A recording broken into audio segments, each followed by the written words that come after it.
Glory to the blessed name. Next, Ekkadiki Sai Kiran.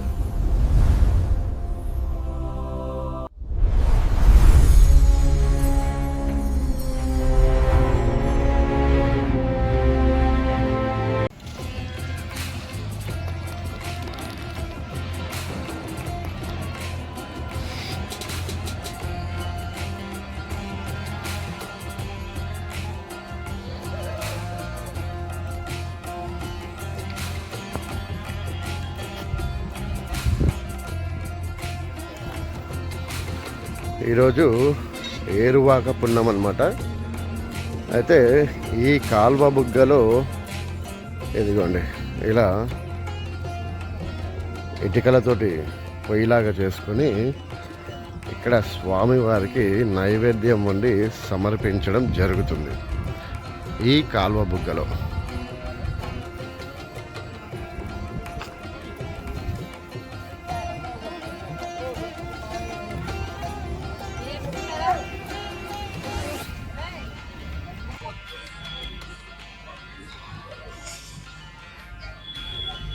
ఓం నమ శివాయ.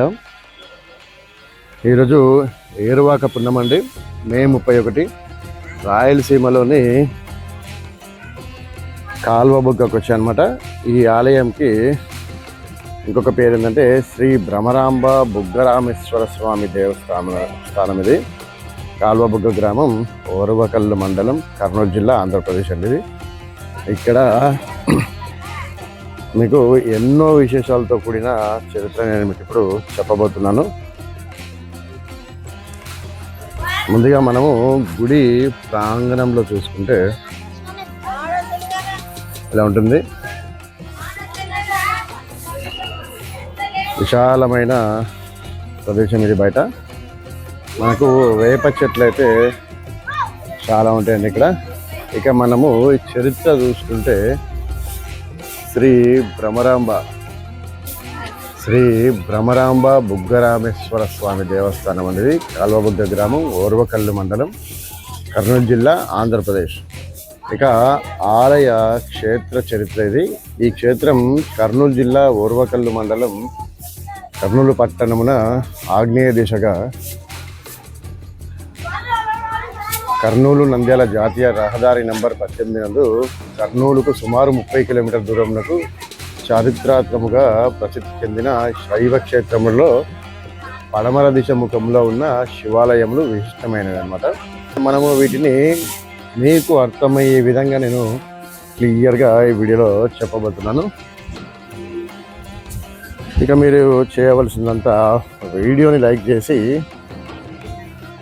ఓం నమ శివాయ అని కామెంట్ చేయడం మాత్రమే మిగిలి ఉంది.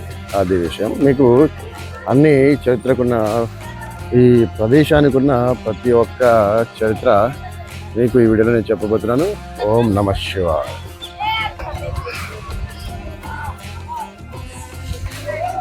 ఇక్కడ చూసుకుంటే ఒక కోనేరు ఉందండి. కాకపోతే ఇది స్వచ్ఛందంగా, అంటే ఊట నుంచి వచ్చే నీరు మాత్రం కాదండి. ఇది మామూలుగా బోర్ వాటర్ అనమాట.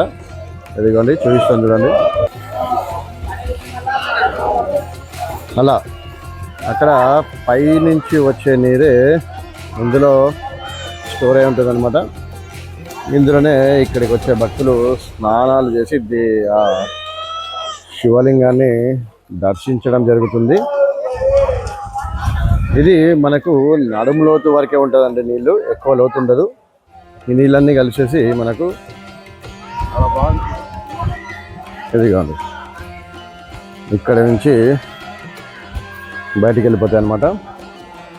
మనం కూడా ఇప్పుడు స్నానం చేసుకొని ఈ ఆలయానికి ఉన్న విశిష్టత మొత్తం స్పష్టంగా తెలుసుకుందాం. వీడియో లెంత్ కొద్దిగా ఎక్కువన్నా కూడా చూడండి, ఎందుకంటే ఈ ఆలయానికి ఉన్న చరిత్ర మొత్తం నేను మీకు చెప్పబోతున్నాను అన్నమాట. అదే విషయం. ఇక మనం స్నానం చేసుకొని ఈ ఆలయ చరిత్రని పూర్తిగా తెలుసుకుందాం. పదండి.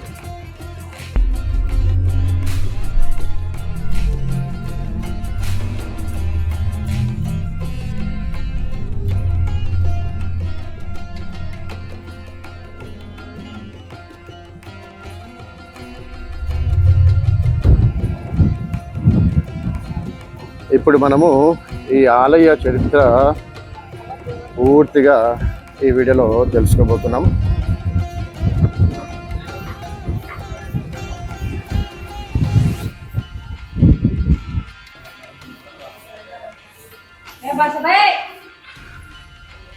ఇక మనము ఈ ఆలయానికి ఉన్న చరిత్ర తెలుసుకుంటే, పురాణాల ప్రకారం ఈ ఆలయానికి త్రేతాయుగం నాటి నేపథ్యం ఉందన్నమాట. పరశురాముడు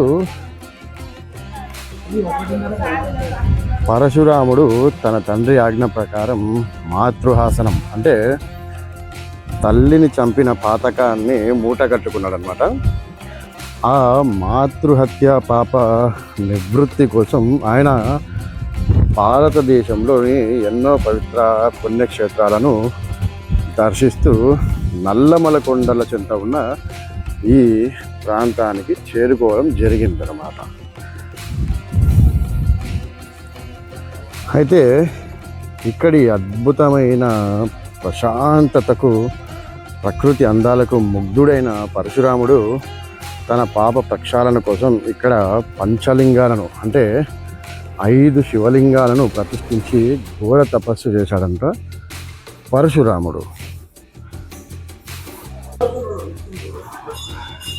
ఇక్కడ శివలింగాన్ని శ్రీ రామలింగేశ్వర స్వామి లేదా బుగ్గరామేశ్వర స్వామి అని పేరన్నమాట. ఎందుకంటే ఇక్కడ పరశురాముడు స్వయంగా లింగాన్ని ప్రతిష్ఠించడం వల్ల దీనిని శ్రీ రామలింగేశ్వర స్వామి లేదా బుగ్గరామేశ్వర స్వామి అని పిలుస్తారు.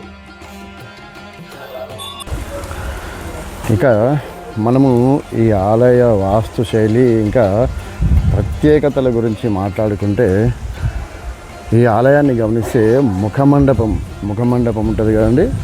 ముఖమండపం ఇంకా అంతరాలం, గర్భాలయం అనే 3 భాగాలుగా ప్రాచీన చాళుక్య విజయనగర శైలి శిల్పకళ చాతుర్యంతో నిర్మించడం జరిగిందనమాట. శ్రీ భవానీమాత ఉపాలయం. ఇక మనము ఆలయంలో ఉన్న విగ్రహాల గురించి మాట్లాడుకుంటే, గర్భగుడిలో కొలువై ఉన్న రామలింగేశ్వర స్వామి వారి ఎడమ వైపున అత్యంత సుందరమైన నిండైన మూర్తితో శ్రీ భవానీదేవి అమ్మవారు మనకు దర్శనం ఇవ్వడం జరుగుతుందన్నమాట. ఎలా అంటే భక్తులను కరుణిస్తూ అమ్మవారు చాలా నిండుగా కనిపిస్తారు ఈ ఆలయంలో. ఈ ఆలయ గర్భగుడికి ఒక వింత ఉందండి. అదేంటంటే గుడిలోని స్వామివారి విగ్రహంపై నిరంతరం సూక్ష్మ రూపంలో నీటి బిందువులు ఏకదాటిగా పడుతూనే ఉంటాయి.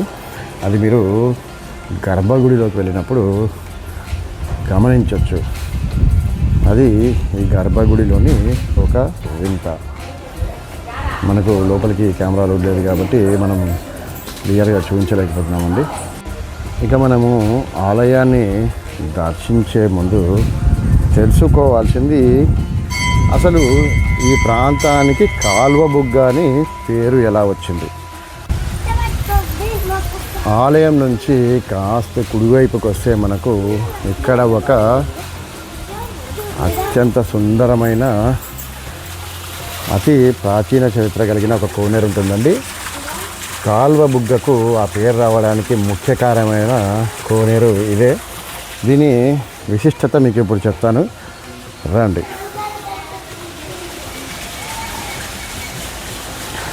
కాలువ బుగ్గ అంటే ఇప్పుడు మహానంది యాగంటి లాగే ఈ ఆలయానికి ఉన్న ఒక అంతు చిక్కని నీటి ఊట రహస్యమే ఈ కాల్వ బుగ్గ. ఇక్కడ మధ్యలో మీరు చూస్తున్న శివలింగం ఉంది కదండి. మామూలు సమయంలో అయితే ఇక్కడ నీరు 5 అడుగుల వరకు ఖచ్చితంగా ఉంటుంది. ఇప్పుడైతే కింద బండరాళ్ళతోటి కొద్దిగా అధునాతనంగా అంటే లేటెస్ట్గా మార్చడం జరిగింది. కానీ ఇది వరకు ఇక్కడ ఇసుకతోటి ఆ శివలింగం శిరస్సు పైనుంచి పడే నీళ్ళతో చిన్న చిన్న చేప పిల్లలతోటి చూడడానికి ఎంతో అద్భుతంగా ఉండిందనమాట. ఇప్పుడు ఈ బండరాళ్ళు చేసి కొద్దిగా అప్పటి అదేమంటారు లుక్, అప్పటి వైభవాన్ని మిస్ అయిపోతున్నాం మనం. ఇదివరకు ఇసుకలో మనం వేసే రూపాయి బిళ్ళలు కానీ ₹1 బిళ్ళలు కానీ స్పష్టంగా కనిపించేటివి ఈ నీళ్ళలో. ఇప్పుడు ప్రస్తుతం మే నెల కాబట్టి నీళ్ళు చాలా తక్కువగా ఉండడం చూస్తున్నాం మనం.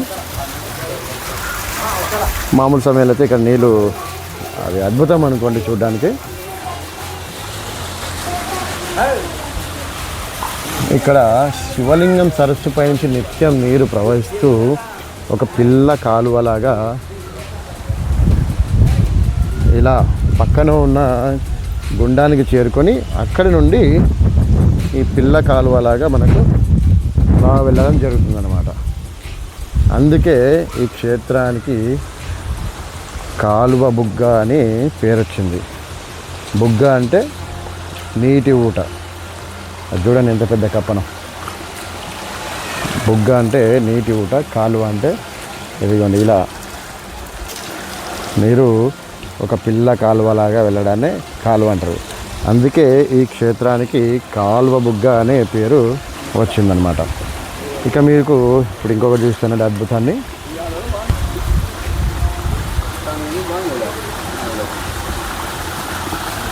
చూసుకుంటే నంది నోటి నుంచి నీరు మనము రావడాన్ని గమనించవచ్చు.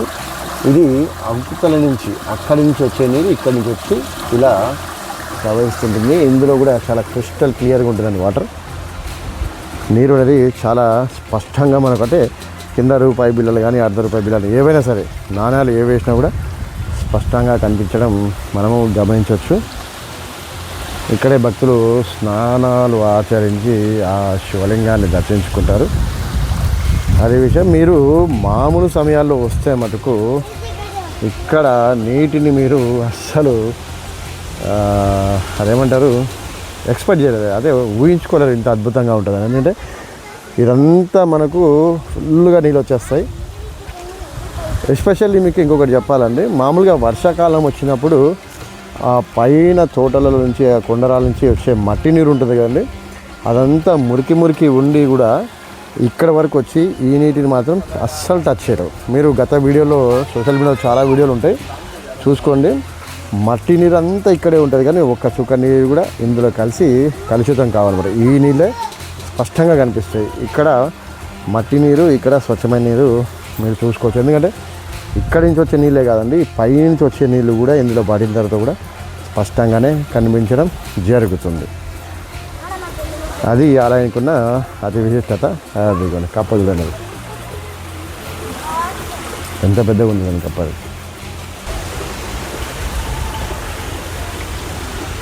అది విషయం. ఇదండి ఈ ఆలయానికి ఉన్న చరిత్ర. ఇక మనము మంచి మంచి వీడియోలు తీద్దాం, చాలా వరకు తెలుసుకుందాం. ఇలాంటి వీడియోల్ని మళ్ళీ చూడడానికి ఛానల్ని సబ్స్క్రైబ్ చేసుకోండి, వీడియోని లైక్ చేయండి.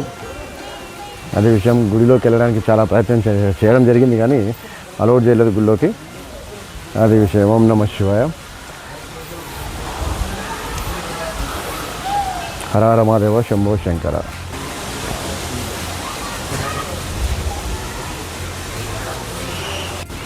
మనము కాల్వ బుగ్గ చరిత్ర తెలుసుకున్నాం కదండి. ఈ పక్కనే కొత్తగా కట్టిన కోనేరు ఉందండి, అది కూడా మీకు చూపిస్తాను. కాకపోతే అది భక్తులు ఎక్కువ ఇబ్బంది పడకుండా ఆ కోనేరులో ఇబ్బంది పడి బట్టలు అవన్నీ ఉతుక్కుంటా సరుపు షాంపులు అన్నీ వగేర వగేర చేస్తారని చెప్పేసి భక్తుల కోసం ఏర్పాటు చేసిన ఇంకొక కోనేరు ఇది చూసుకుంటే 3 అడుగులు 3.5 అడుగుల ఎత్తు నీళ్ళు ఉంటాయి ఇందులో. అక్కడి నుంచే నీళ్ళు వస్తుంటాయి అన్నమాట, బోర్ వాటర్. అది విషయం. వీడియో నచ్చితే మాత్రం లైక్ చేయండి, ఛానల్ని సబ్స్క్రైబ్ చేసుకోండి. మంచి మంచి వీడియోలు మన ఛానల్లో ఉంటాయి. అదే విషయం. ఓం నమః శివాయ.